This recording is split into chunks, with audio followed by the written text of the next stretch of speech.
Withings Home, c'est le produit qui veut un peu tout faire, caméra de vidéosurveillance, capteur pour la pollution de l'air ambiant, babyphone et puis berceuse. Alors à vouloir trop en faire, est-ce que le produit le fait bien? On va regarder ça.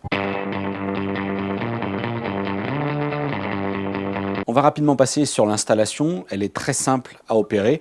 Soit vous optez pour l'interface Ethernet, soit pour une connexion Wi-Fi.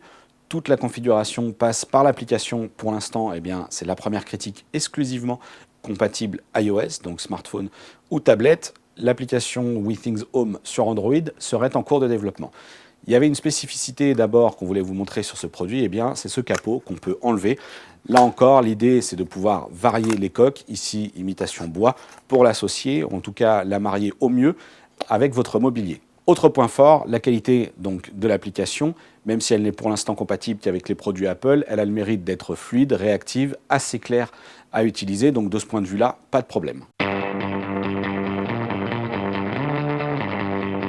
Le souci, c'est que selon nous, Withings Home eh bien, a beaucoup de points faibles. Le premier, le capteur 5 millions de pixels présent en façade.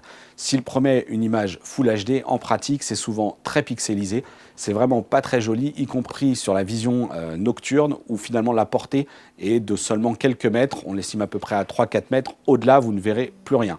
L'autre point faible eh bien, concerne toujours cette partie optique, qualité de l'image, puisque si Withings promet un zoom 12 fois, en pratique, il est franchement peu convaincant. Lorsqu'on commence à zoomer dans l'image, eh bien, c'est beaucoup trop dégradé. Si la fonction de babyphone est amusante sur ce type de caméra IP, puisque vous allez pouvoir surveiller bébé depuis votre mobile, elle est encore une fois assez mal réalisée. La qualité de l'image, on vous en a déjà parlé. Ici, l'idée était d'interagir avec le bébé, donc, notamment en lui parlant si vous êtes à distance depuis votre mobile.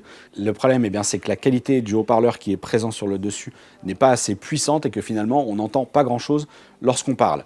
Autre fonction un peu plus évoluée, la berceuse. Donc ici, dans la base, est intégré un système de LED qu'on peut faire varier soit de manière automatique, soit depuis le smartphone. Là encore, la puissance est peu importante, donc il faudra avoir vraiment la caméra à portée du bébé. Et surtout, la berceuse qui est utilisée, en l'occurrence, à vous dirais-je maman, tourne en boucle, c'est finalement plus stressant qu'autre chose. Le verdict, vous l'aurez compris, il n'est finalement pas très positif pour Withings Home. Une qualité d'image pas terrible, des fonctions finalement qui vont s'avérer anecdotiques. Pour nous, ce n'est pas un produit qu'on recommande.